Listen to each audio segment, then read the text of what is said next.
तो नमस्कार, आप सभी का एक बार फिर से स्वागत है मेरे चैनल दून ट्यूटोरियल में। तो यहाँ पे आज मैं आपके साथ डिस्कस करूँगा कि जो नई जो एलटी चयनित अभ्यर्थी हैं और बहुत सारे लोगों का जो कमेंट था, उन्होंने बताया कि सर जो एलटी में जो सैलरी स्ट्रक्चर है उसको एक बार बताएंगे अगर आप तो अच्छा रहेगा।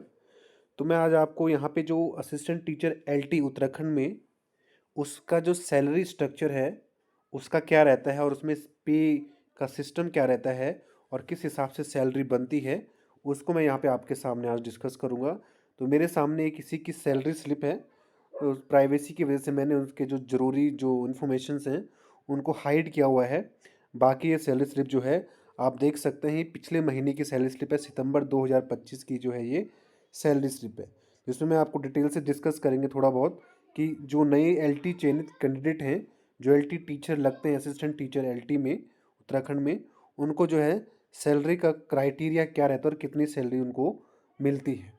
सबसे पहले देखते हैं, ये आईएफएमएस पोर्टल होता है एक सैलरी का, वहाँ से सैलरी स्लिप डाउनलोड कर रखी है। और इसमें आप ये भी देख सकते हैं कि ये पिछले महीने की सैलरी स्लिप है, सितंबर 2025 यानी लेटेस्ट सैलरी स्लिप है ये।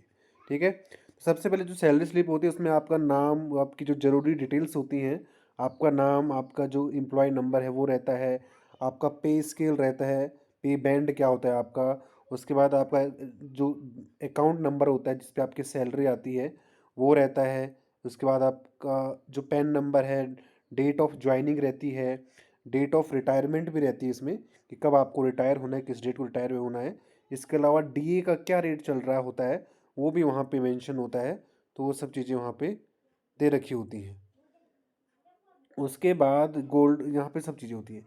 अब मैं यहाँ पे सैलरी स्लिप बताने की कोशिश करता हूँ आपको। सबसे पहले जो आपकी सैलरी होती है, सबसे पहले सैलरी जो बनती है आपकी, सबसे पहले आपकी बेसिक पे होती है, यानी हर जो जो क्लास होती है, जो हर क्लास के हिसाब से इसका अलग अलग होता है। तो बेसिक पे जो एलटी में जो लगते हैं उनकी जो बेसिक पे होगी, मान लीजिए आज किसी ने एलटी में ज्वाइन किया तो सबसे पहले उसकी स्टार्टिंग में बेसिक पे होती है 44,900। 44,900 उसकी बेसिक सैलरी होती है, क्योंकि ये सैलरी, ये जो स्लिप है, ये उनको काफ़ी टाइम हो गया एलटी उसमें, तो उनकी है। लेकिन जो नए बच्चे लगते हैं उनकी बेसिक सैलरी 44,900 होती है और उसी के हिसाब से उसका डीए लगता है। तो 44, मान लीजिए आज को ज्वाइन करता है तो 44,900 का जो है, अभी जो डीए रेट चल रहा है वो 55% चल रहा है, तो जो भी उसका 55% बनेगा वो यहाँ पे आ जाएगा। उसके बाद एचआरए मिलता है, एचआरए सभी का सेम होता है जो एलटी में लगते हैं। तो एचआरए जो है 3600 एचआरए मिलता है, हाउस रेंट अलाउंस बोलते हैं इसको। और इसके अलावा एक और बोनस होता है, बोनस क्या, उस एक और अलाउंस होता है जो होता है हिल अलाउंस, जो कि पहाड़ में जो जिनकी ज्वाइनिंग होती है, जो पहाड़ में नौकरी करते हैं हिल एरिया में, उनको 460 रुपये महीना जो है हिल अलाउंस भी मिलता है।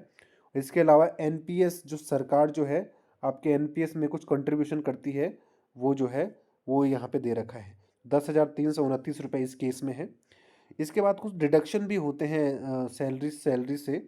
एक तो सबसे पहले डिडक्शन होता है एनपीएस से, जो 10% है आपकी बेसिक पे का जो है, 10% डिडक्ट हो जाता है जो भी आपका बेसिक पे है, और 14% जो है वो गवर्नमेंट आपके एनपीएस अकाउंट में क्रेडिट करती है।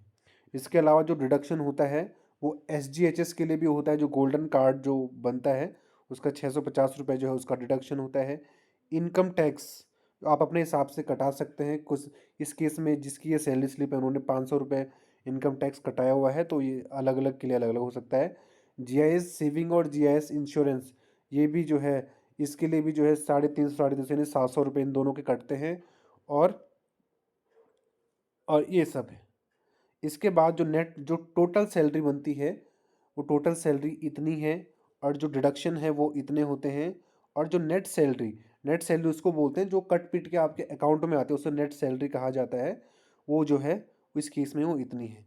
तो इस हिसाब से आप अपनी जो एलटी में जो नए बच्चे लग रहे हैं उनकी जो सैलरी का जो कैलकुलेशन है वो मोटा माटी इस हिसाब का रहता है। उनकी जो बेसिक पे रहेगी शुरू में वो 44,900 रहेगी, और फिर जो है हर साल में एक बार उनमें इंक्रीमेंट लगता है, उनकी सैलरी में इंक्रीमेंट लगता है। और साल में 2 बार डीए जो है वो बढ़ते हैं। साल में 2 बार डीए, एक बार जनवरी से जुलाई तक, फिर जुलाई से दिसंबर तक 2 बार डीए बढ़ता है। और साल में एक बार जो है वो उन पे इंक्रीमेंट लगता है, उनकी बेसिक सैलरी बढ़ती है साल में एक बार। ठीक है, तो इस हिसाब से आप देख सकते हो। और अपनी ये सैलरी बताने का पर्पज़ यहाँ पे ये है कि आप इंस्पायर हों, जो नए बच्चे हैं जो तैयारी कर रहे हैं टीचिंग में, जो एलटी में आना चाहते हैं, तो उनके लिए एक इंस्पिरेशनल वीडियो ये होगी कि वो किस हिसाब से अपनी तैयारी को रखें, और जब वो एलटी में आते हैं, अपनी जब वो सालों की मेहनत करते हैं और जब वो एलटी में सेलेक्ट होते हैं, जब उनको पहली सैलरी आती है, किस हिसाब की खुशी होती है, वो इस वीडियो के माध्यम से बताने की कोशिश की गई है। और जिनकी ये सैलरी स्लिप है उनको मैं थैंक यू सो मच कहना चाहूँगा। उन्होंने अपनी जो है इस स्लिप को मुझे प्रोवाइड कराया आप लोगों के लिए वीडियो बनाने के लिए। Thank you so much, God bless you.